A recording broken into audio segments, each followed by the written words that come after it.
গড়িতে তখন ঠিক রাত ৮টার দিকে আমরা রানীশংকোয়েল থেকে ঠাকুরগাঁও যাচ্ছিলাম।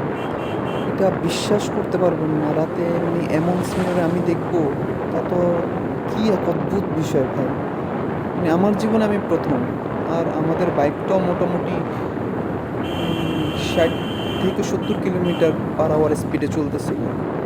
পরে হঠাৎ করে সামনে যেটা কি দেখা হলো ভাই, মানে কি যে বলবো আর। একটু সামনে দেখেন, দেখবেন তাহলে বুঝতে পারবেন। আমার আর বলা লাগবে না, আপনারা নিজেই দেখে বুঝতে পারবেন।